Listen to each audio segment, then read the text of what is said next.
अब तक तो ये देखते आए हैं कि किसी तरह जालिम को पकड़ने के लिए पुलिस उठ पड़ के लगती है और काले कोट वाले वकील ये सुनिश्चित करते हैं कि इनको सजा तक लेकर जाया जाए। लेकिन 20 तारीख के रात को कुछ ऐसा देखने को मिला सॉल्ट लेक के इलाके में, जिसे देखकर अब हम सोच में पड़ गए हैं कि पुलिस ने मारकर एक वकील की हड्डियां तोड़ दी, वो भी प्रैक्टिसिंग लॉयर, वो भी हाई कोर्ट का। जी हां, बिधाननगर कमिश्नरेट का यह मामला है, बिधाननगर ईस्ट का। अब क्या कुछ हुआ था, क्या ऐसी वजह रही थी कि पुलिस को ऐसे मेजर फोर्स का इस्तेमाल करना पड़ा? क्यों उस वकील को इस कदर पीटा गया? क्या पुलिस भूल गई है कि कानून नाम का भी एक चीज है जो सजा दिलवाने के काम आता है? अगर आपने कुछ गलती की है तो शायद उसको कहीं ना कहीं कानून इसकी सजा देती है। लेकिन क्यों बिधाननगर कमिश्नरेट के ये ऑफिसर्स भूल गए थे कि पीटना किसी मामले का समाधान नहीं है? हम कोई आदि युग में नहीं है जहां फोर्स से लड़ाई होती है। इस बारे में ज्यादा बात करने के लिए हमारे साथ एडवोकेट लारे मोमिन है, जिन्होंने विक्टिम से करीबी से बात की है, करीबी से मिले हैं और खुद वकील है। पहले वकील साहब ये बताएं कि सेफ लग रहा है, अनसेफ लग रहा है? जी बहुत अनसेफ लग रहा है। आप खुद वकील है, आप अगर ऐसा कहेंगे तो हम कहां जाएं? जी बहुत अनसेफ लग रहा है, इसलिए अनसेफ लग रहा है क्योंकि कानून, आपको पता होगा, there are 3 bodies, law bodies है हमारा, 3 बॉडीज है। सरकार का 3 बॉडी होता है, लेजिस्लेचर, एग्जीक्यूटिव और जुडिशरी। बिल्कुल ठीक है। एग्जीक्यूटिव में परमानेंट एग्जीक्यूटिव होता है, जो आपका एडमिनिस्ट्रेशन में जो ऑफिसर्स आते हैं वो, और हम जुडिशरी हैं जी। इनका काम क्या होता है एग्जीक्यूटिव का? तो एग्जीक्यूट करना, लॉ को एग्जीक्यूट करना। और judiciary is the protector of the law. तो ये लॉ कैसे एग्जीक्यूट करे? तो लॉ तोड़ ले। आप मेरे को पहले ये बताइए कि ये जो लड़ाई हुई थी किस बात पर हुई थी, कैसे हुई थी, क्यों हुई थी और ऐसी नौबत कैसे आई? जी एके ब्लॉक में ये सॉल्ट लेक का एक वाकया है। बिधाननगर ईस्ट पुलिस स्टेशन के हाथ में ये केस है और वहीं के 2 ASI, असिस्टेंट सब इंस्पेक्टर, हमारे एक लर्नेड एडवोकेट जो कि प्रैक्टिसिंग एडवोकेट है ऑनरेबल कैलकाटा हाई कोर्ट में, और वो बार के मेंबर भी हैं ऑनरेबल कैलकाटा हाई कोर्ट के, पार्किंग को लेकर कुछ ऐसा बातचीत हुआ कि वो 2 ASI ने मिलकर उनको ऐसा मारा है कि there is a fracture in the pelvic bone, और कम से कम 6 महीने का उनको बेड रेस्ट उनको मिल गया। आप बताइए ये पुलिस का कैसा जुल्म है, कैसा जाख्ती है जो देखा जा रहा है। वो आपको मैं बताऊं कि आज हमारे ऑनरेबल कैलकाटा हाई कोर्ट में आज रेजोल्यूशन था इस चीज की वजह से, और लोग नहीं आए। रेजोल्यूशन था कि आज कुछ ऐसा नहीं होगा, एडवोकेट्स हमारे नहीं, कुछ एडवोकेट्स अपने बार में आए थे, 100, 150, 200 वकील आए। ये बात पता था वहां के DSP को, तो आज वो अपोलोजाइज करने आए हैं इसलिए क्योंकि आज वकील का तादाद वहां कम था। ये आप क्या बोल रहे हैं? अपोलॉजी किस बात की? अपोलॉजी इस बात की कि उनसे गलती हो गई। किसी का हड्डी तोड़ दूं मैं? अभी अगर मार के किसी का हड्डी तोड़ देता हूं, मैं आके आपसे ऑफिशियली अपोलोजाइज कर देता हूं, ये माफ? यही चीज हम एडवोकेट्स खिलाफ है। और आज जो वो ऑफिसर आए थे चोरी छुपे आए, वो व्हाइट शर्ट और फॉर्मल पैंट्स में आए थे कि उनको कोई पहचान नहीं पाए कि वो DSP है या क्या है। आप इमेजिन कर सकते हैं उनके चोरी छुपी वाली कैसी वाली बातें हैं। एक चीज मैं जानना चाहूंगा, ये पुलिस जो ऑन ड्यूटी होते हैं, असिस्टेंट सब इंस्पेक्टर, मतलब कम से कम ग्रेजुएट होना होता होगा इसके लिए, पढ़ाई लिखाई होती होगी, पढ़ाई लिखाई करती होगी, कानून की भी कभी कभी इन्हें ट्रेनिंग दी गई होगी।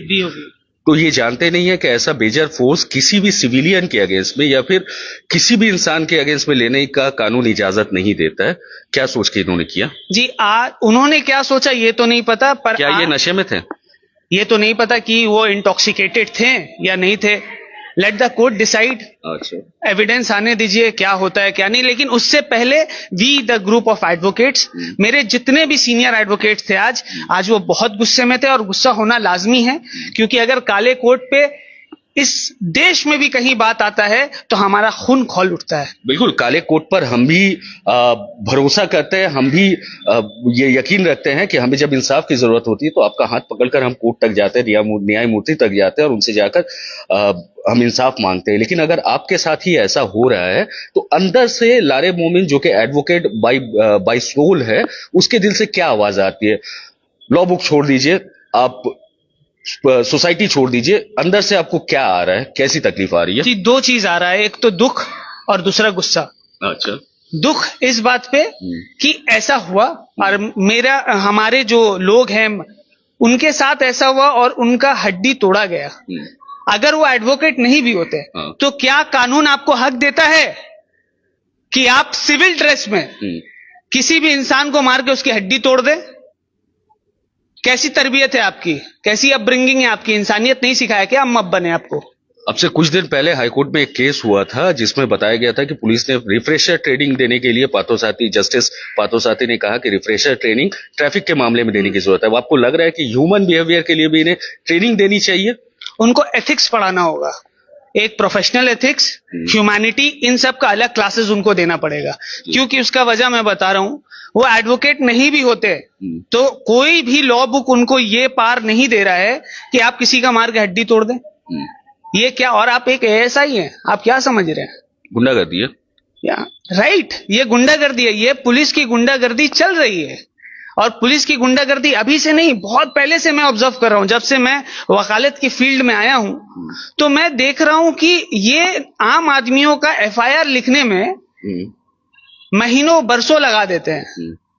और जहां बात अगर अपने पुलिस वालों ने कोई गलती की तो ये अपॉलॉजी करने आ जाते हैं, हाथ जोड़ने आ जाते हैं, हमसे गलती हो गई, हमसे ये हो गया, हमें माफ कर दे। अरे आपने गलती नहीं की है, आपने एक गुनाह किया है और गुनाह का सजा होता है, माफी नहीं होती। तो इसके लिए पूरा एडवोकेट समाज आपको माफ नहीं करेगा।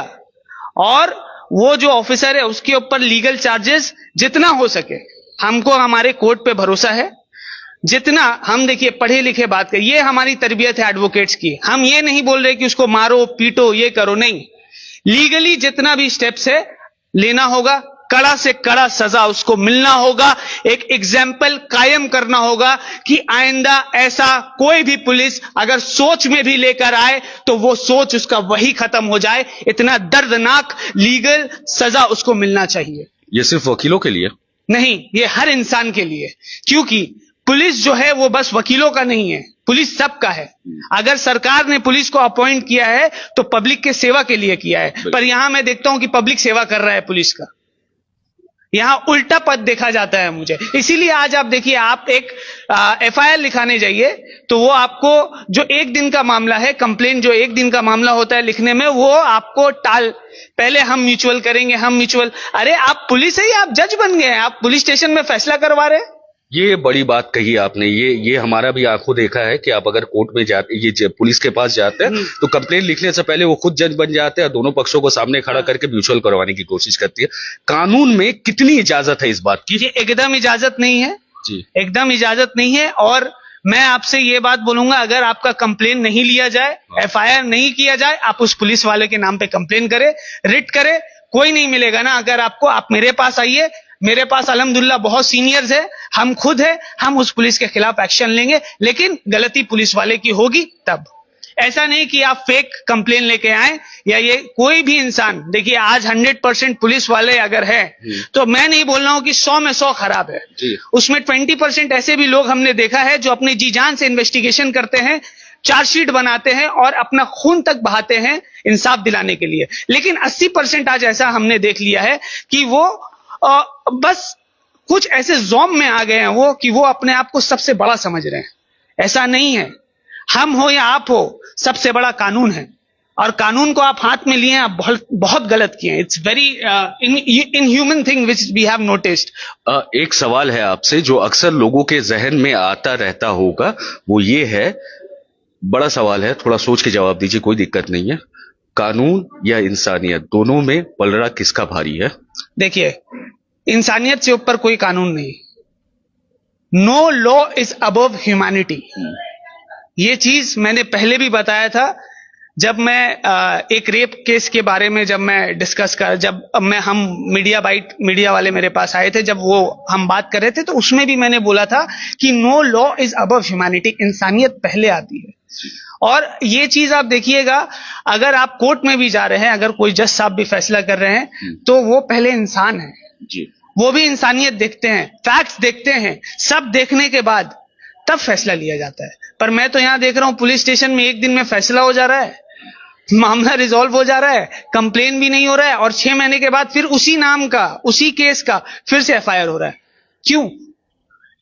बिल्कुल, जो आपने कहा इससे इत्तेफाक रखता हूं, और एक चीज आपको जी सही गलत नहीं जानना चाहता हूं मैं, लेकिन क्या जरूरी है आपको हर बात पे अपनी राय रखनी, और क्यों रखते हैं आप ये बात थोड़ा बताएं। जी, मैं आपसे एक बात पूछूंगा, आप संविधान से बड़े हैं या छोटे? संविधान सबसे ऊपर है। संविधान सबसे ऊपर है, राइट सर? सर्वोपरि। तो यही सर मैं पब्लिक को समझाना चाहूंगा कि उसी संविधान ने मुझे हक दिया है फ्रीडम ऑफ स्पीच का, और अगर मैं संविधान को मानता हूं तो मैं फ्रीडम ऑफ स्पीच भी मानता हूं। तो सर जो मुझे सही लगता है मैं बोलता हूं। नहीं, अभी कुछ दिन पहले सुप्रीम कोर्ट ने बहुत बारीकी से इस बात को क्लियर किया था, फ्रीडम ऑफ स्पीच और डिरोगेटरी स्पीच, ये दो चीज में फर्क है। अभी कुछ दिन पहले ही नोट आउट किया था वो अकेले, आप जानते हैं ये बात को। डिटोरिएशन जो आप बोल रहे हैं, डिटोरिएट करना, तो वो होता है सर किसी के बारे में पर्सनल अटैक करके उसका हिस्ट्री, उसका क्रिमिनल बैकग्राउंड या कोई भी पर्सनल बैकग्राउंड पे जाकर उसको डायरेक्ट अटैक करना। लेकिन आप राय तो दे सकते हैं सर। अगर मुझे लग रहा है कि मैं इस चीज पे राय दूं, मैंने अभी सर आपसे एक केस डिस्कस किया जी। सर ये केस मैंने नॉर्मलाइज वे में डिस्कस किया, मैंने अपना राय रखा। मैंने ये नहीं समझाया कि कोर्ट को क्या फैसला देना चाहिए, लॉयर्स को क्या करना चाहिए, पुलिस को क्या करना चाहिए। मैंने कोई एक्शन वाइज और एग्रेशन स्पीच नहीं दिया सर। जो मुझे लगा as a human sir, as a common person, can't I speak. इसीलिए मैंने पहले पूछा था, इंसानियत पहले या कानून? इसीलिए सर मैंने इंसानियत बोला। और एज अ कॉमन पर्सन क्या हम बोल नहीं सकते सर? अगर मुझे लग रहा है कि कोई गलत है। आज सर मैं आपको बताऊं, the day one I am in this field of advocacy sir, I am standing with all the people who doesn't have money sir. मेरे मेटिया ब्रूज में, कलकत्ता पोर्ट में, बजबस साइड, ऐसा सभी बोलते हैं। नहीं सर, ऐसा सब बोलते हैं, लेकिन आप वहां जाइए सर, पब्लिक खुद बोलेगा मेरे बारे में। और सर मैं एक बात और बताऊं कि ये जो मैं लोगों के साथ खड़ा होता हूं, लोगों के लिए मैं बात करता हूं, अगर हक में बोलता हूं, मैं अपना चेहरा छवि सामने लेकर आ जाता हूं सर। कहीं ना कहीं मैं अपने प्रोफेशन को डिसोबे भी करता हूं, लेकिन सर इंसानियत पहले आता है। तो मैं हर चीज को जज्बात पे लेके काम करता हूं सर। लेकिन इसके वजह से भी बहुत पब्लिक को लगता है कि बोलना सही नहीं है। सर वो आपकी सोच है, दैट्स योर आइडियोलॉजी, पर मेरी आइडियोलॉजी जो है मैं वो बोलूंगा सर। आप सोचोगे कि आपकी निंदा करने से अगर लारे मोमिन रुक जाए, तो सर नहीं सर, अभी तो आसमान छूना है, अभी रुकेंगे कैसे? चलिए अच्छी बात है। एक बार और आपको बता दें कि एक वकील के ऊपर में रात के अंधेरे में मामूली सा पार्किंग विवाद लेकर दो नशे में चूर, ताकत के नशे में चूर, एक स्टार लगाया हुआ असिस्टेंट सब इंस्पेक्टर जो कि विधाननगर कमिश्नरेट का ऑफिसर है, पीट कर पेल्विक बोन तोड़ देता है। ये ग्रेव इंजरी है, ये बड़ा इंजरी है, और वो वकील है जिसकी मदद लेकर हम इंसाफ के दरवाजे तक पहुंचते हैं, और वो पुलिस है जिसकी जिम्मेदारी है कि लोगों की सेफ्टी बनी रहे। अब इसमें क्या होगा, कोर्ट क्या फैसला करेगी, ये बात की बात है, लेकिन सुन के कहीं ना कहीं डर लगता है। और एक बार और लारे मोमिन साहब से एक बार जानना चाहूंगा कि ऐसे हादसे क्या हमेशा होते रहेंगे? कुछ दिन पहले एक साइड मोड़ में, एक साइड आपको पता होगा, कोलकाता का एक साइड मोड़ बहुत फेमस है, कुछ प्रदर्शनकारियों के बीच में एक जर्नलिस्ट को पीटा गया था, मारा गया था, पुलिस के ऊपर तब भी इल्जाम लगे थे। तो आपको लगता है कि पुलिस बार बार ये जानबूझकर करती है, या फिर कुछ लोग हैं जो ऐसा करते हैं? सर आपने वो इंसिडेंट बताया, मैं ये बात आपको बताऊंगा, क्योंकि अभी मुझे आप बोल रहे थे कि हर लोग ऐसा बात करते हैं। तो आप जर्नलिस्ट हैं, आप उन जर्नलिस्ट को फोन करके पूछिए जिनके साथ ये अत्याचार हुआ। उनके लिए मैं ही आया था सर पुलिस स्टेशन। उनके लिए मैं ही खड़ा था सर पुलिस स्टेशन में। मैंने पुलिस से बात भी किया था, पर सर वो जोम चल रहा था सर, उनका ताकत का जोम जो है उनके सर पे चढ़ रहा है पुलिस वालों का। वो सर लिख देते हैं, जिनके खिलाफ नहीं लिखना चाहिए उनके खिलाफ लिखते हैं, और जिनके खिलाफ लिखना चाहिए उनके खिलाफ वो कभी नहीं लिखते हैं। ये आज पुलिस का हालात हो गया है, जिसकी वजह से जो हालात है, माहौल है, वो दिन पे दिन बदल रहा है सर, वो प्रॉब्लमेटिक बढ़ता जा रहा है। आज आप देखिए, अगर कोई आदमी हक बात करने वाला निकल जाए सर, हमारे हजरत अली, हमारे मौला अली सर, उनका कॉल है हक बोलना सर, और अगर हम आज के टाइम में हक बोल रहे हैं सर, तो हम सबका दुश्मन बन जा रहे हैं। तो जब मेरे मौला अली का हक बोलने पे ऐसे लोग निंदा किए हैं, तो सर हम कौन है? हम तो उनके पैर के धूल भी नहीं है सर, तो करने दीजिए सर। तो ये है एडवोकेट लारे मोमिन जो हमारे साथ में थे, और इन्होंने अपनी आप बीती बताई।